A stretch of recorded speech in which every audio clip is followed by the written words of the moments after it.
Hello everyone and welcome. Sit back, relax, make a cup of tea or whatever you like to drink and get ready for new stories from Yellowcat.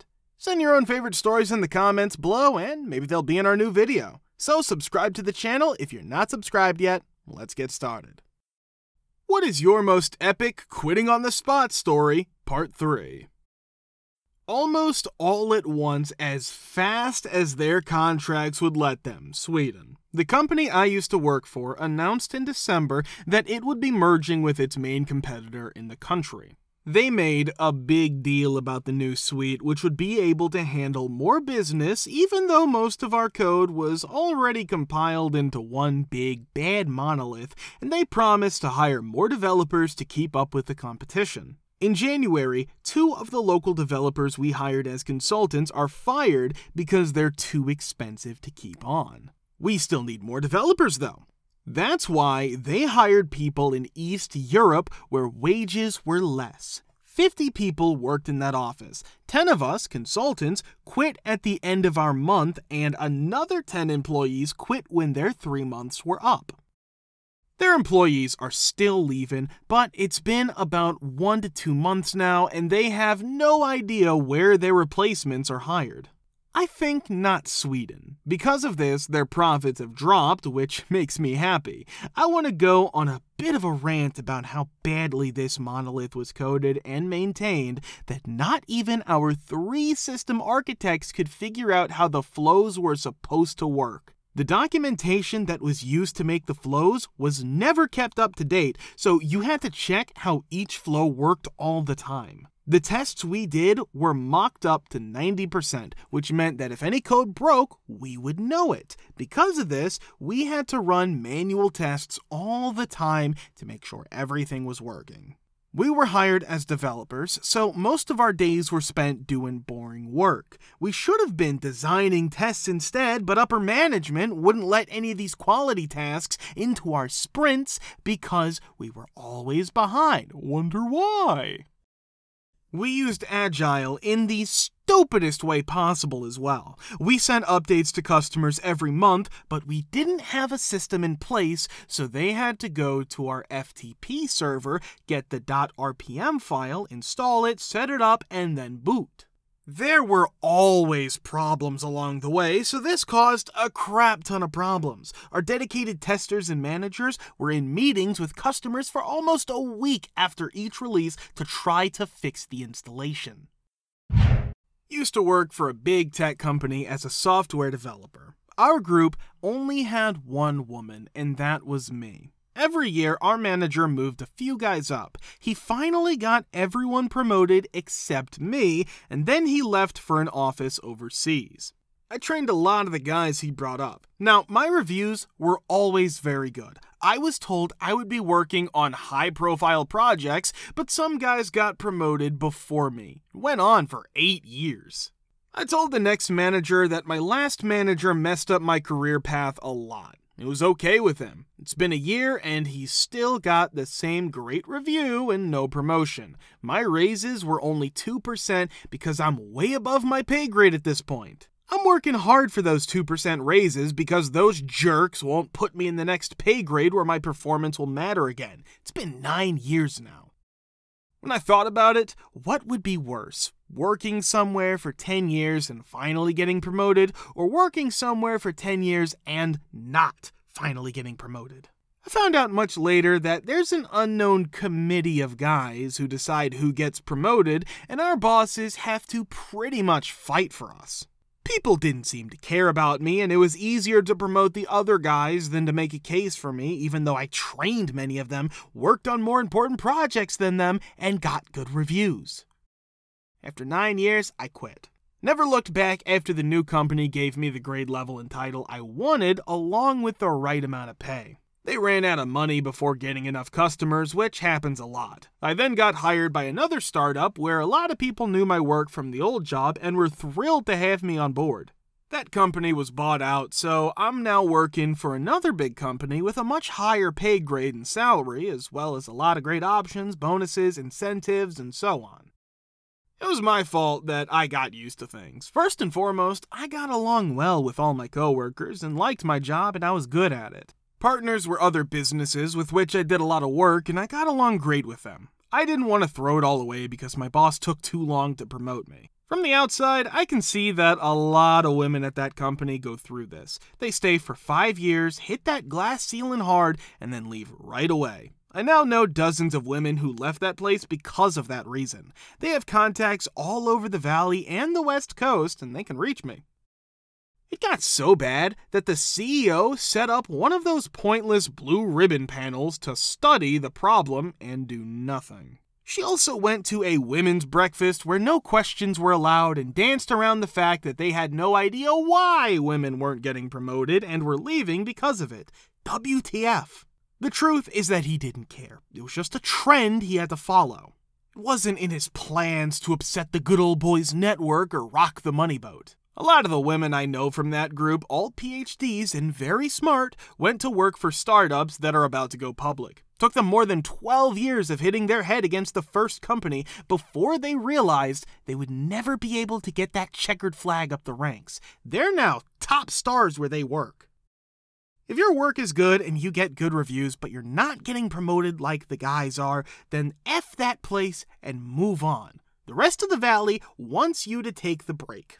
Run like the wind if they have blue ribbon committees that can't see it. Nothing will ever change because it's just corporate spin. Just some fake PR claims and pictures of a few women will do. But I promise you that if they do promote a woman, she's probably not only qualified, but also very well connected with the cabal, whether she knows it or not, and way overqualified. One of the male principal engineers recommended the one woman I know who finally did get promoted. But then he left the company, so that tiny bit of fairness went away almost as quickly as it came. After that, I don't think she'll see much more grace. Reported before, but it fits here. Department of the Government. We got biodata from a lot of volunteer groups like bird watchers, frog watchers, plant watchers, and more. We put the data into a database and checked it to make sure it was correct. The database information is used to make models for taking care of nature areas and writing about rare species. We worked together closely long days and came up with database structures and search engines.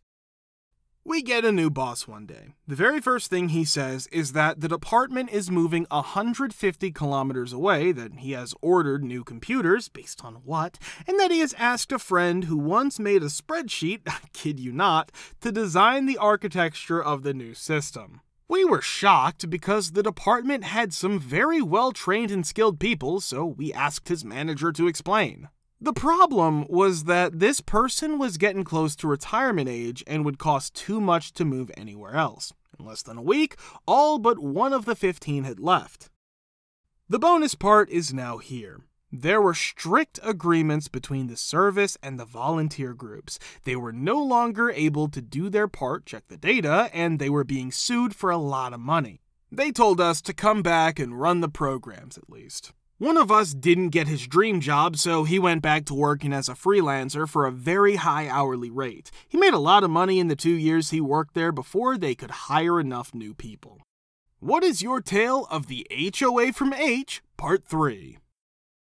My community of townhouses is relatively small, consisting of approximately 30 units and 5 houses. There are driveways that connect each row of townhouses, and almost all of them have garages that are attached to the driveways that connect them between them. Actually, the driveways are the connections between 2 public streets.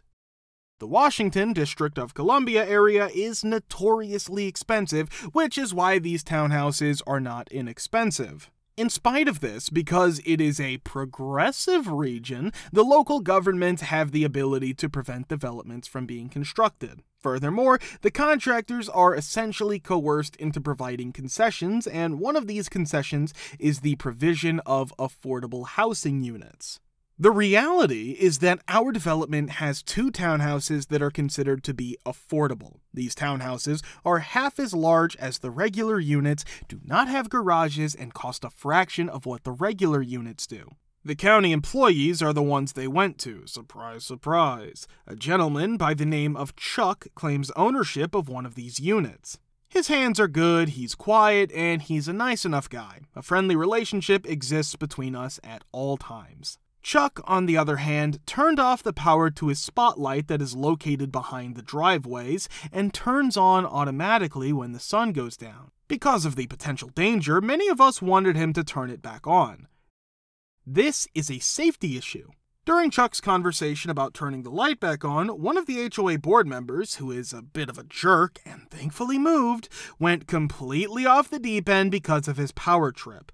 Following Chuck's response, which was, "You can't push me around," the jerk brought the matter to the attention of the Homeowners Association. Over and over again, they sent Chuck notice after notice after notice.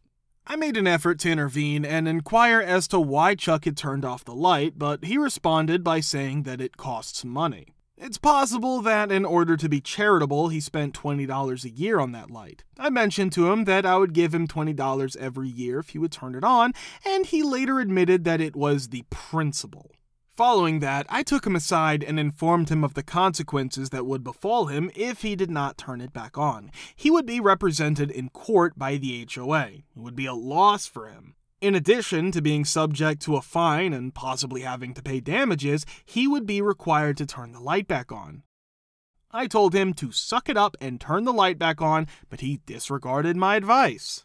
After the hearing, he was taken to court, and I can only assume that he was unsuccessful because the light was on the night after the hearing. I had marked the date on my calendar. I went to see him a few weeks later and pretended that I was unaware of what had transpired. Long-term memory, always allow someone to save face if you can, and he informed me that everything I had predicted had actually taken place. After that, he informed me that he was going to put a stop to paying the fines. I told him that if he did that, the HOA would prevent him from selling the property whenever he wanted to sell it in the future because they would not provide the book that new owners are legally required to receive at the time of settlement. The response that was given was, "Don't care, not paying." I will give his agent a call and give them the rundown in the event that I ever see a for sale sign go up there. This will ensure that they do not waste their time if he does not go through with the payment.